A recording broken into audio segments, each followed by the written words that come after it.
You may have heard of something called kitten season. During the warmer months, unfixed female cats all go into heat, which means that from early spring until late fall, thousands of outdoor New York City cats give birth.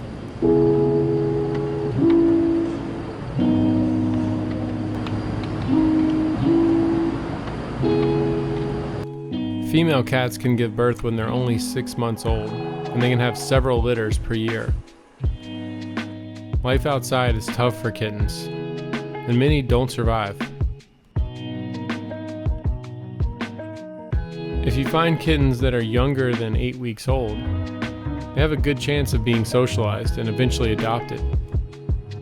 Kittens that are older than 2 months, like this one, cannot easily be socialized, so they have to be trapped, neutered, and returned back outside to their home.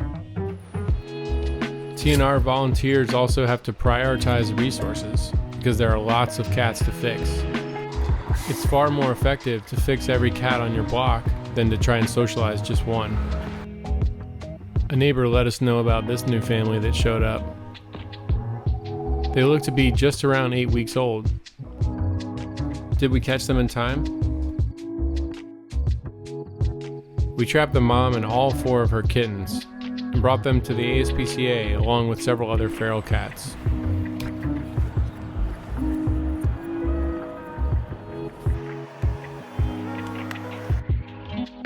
After recovering from surgery, we released the adult feral cats in the exact same spot where they were trapped.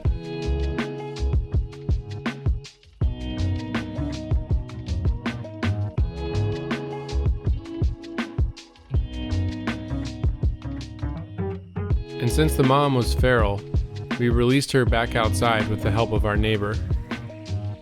Unfortunately, we made a big mistake during this project. After we trapped all 4 kittens, I didn't double check to make sure that the traps were all securely closed during transport, and this kitten managed to open the trap and escape after we were several blocks away from the original location.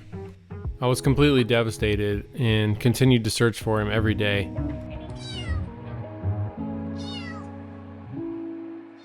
And in the meantime, we had to get started socializing the other 3 kittens.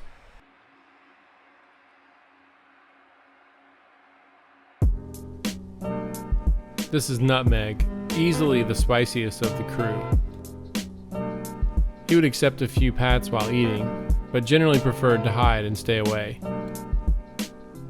And we could tell that Cinnamon was actually really sweet. He was just incredibly shy at first. And then there was Chai, the runt of the litter, but also the leader. Unfortunately, he was not well. He had something called a rectal prolapse, which requires immediate medical attention. This is the classic stink eye look that Nutmeg and Cinnamon gave us for the first few weeks. Except during mealtime, of course. Chai had a minor medical procedure to get him back on the right track, which means he needed to wear a cone for a few weeks. This was his first meal before we figured out how to feed him with an elevated plate. You can also spoon feed cats or temporarily remove their cones.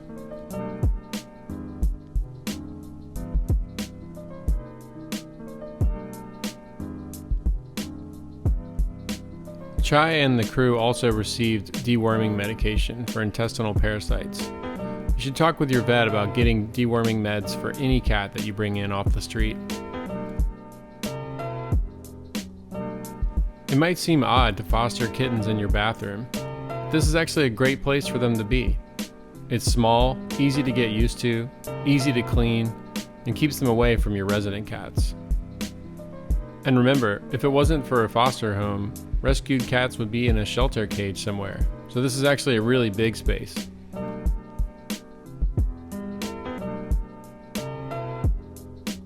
We also wouldn't recommend trying to socialize cats in a bedroom or somewhere where they can easily hide.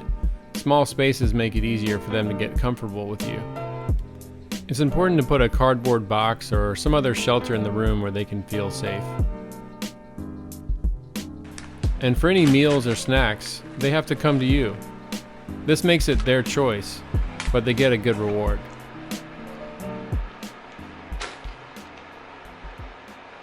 You're so greedy.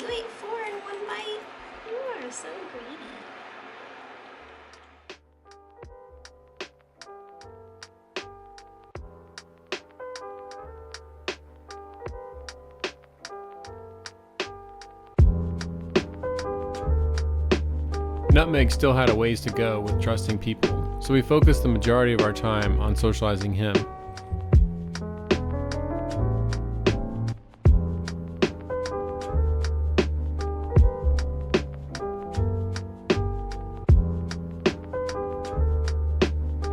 And Chai was always close by to cheer him on.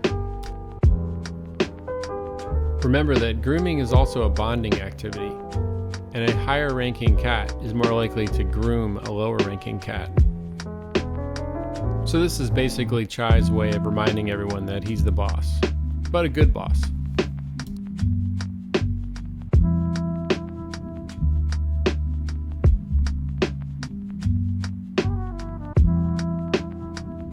While it was amazing to see this crew growing up happy and healthy, I couldn't stop thinking about their fourth sibling.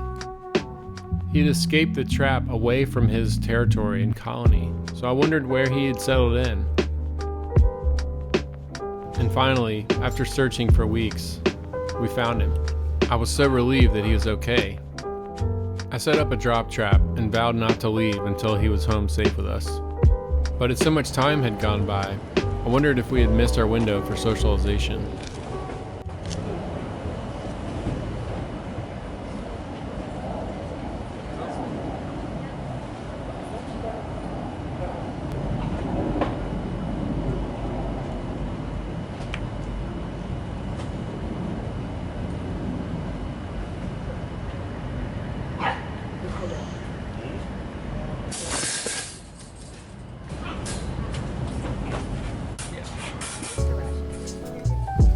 We originally thought Cardi was a girl, and then decided to keep the name anyway. Cardi had a good flea bath and a short quarantine period before he could be reintroduced to the gang. Initially, he was pretty scared and pretty stressed, and he also had to undergo a deworming protocol just like everyone else. Thankfully, after a few days of indoor life, he got the hang of it.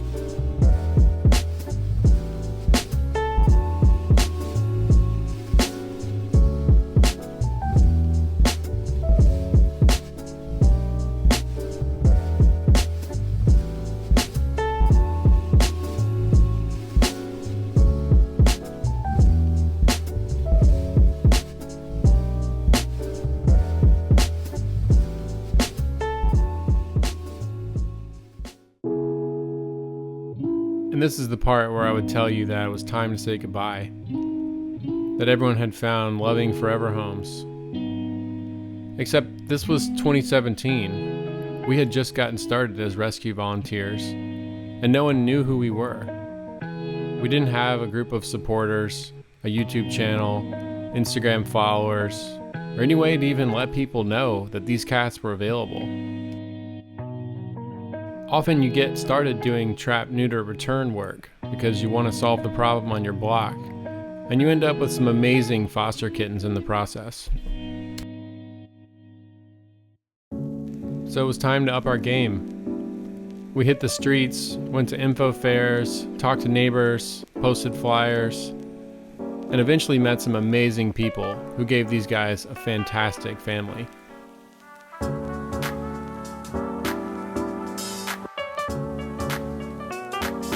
Which means we could get back to trap, neuter, return. All of the city's shelters are full, so the more cats that we can spay and neuter, the more suffering we can prevent.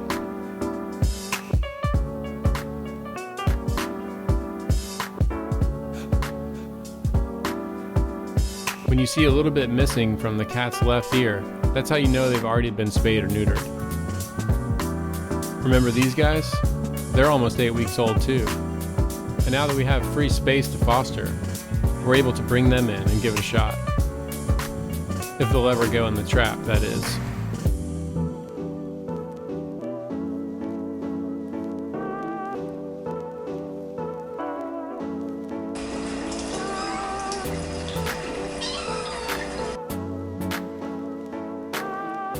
Who knew that you could make such a big impact with one small room?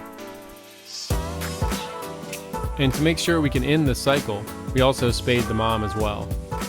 We lined up every cat with a feeder so that they would be cared for outside.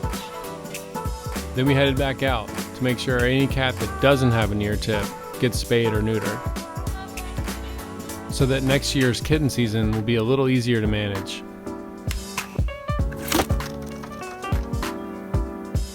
Hopefully one day soon, volunteering in animal rescue will just be a normal thing people do. And it'll be weird not to have a foster cat in your bathroom, or two. We can dream, right?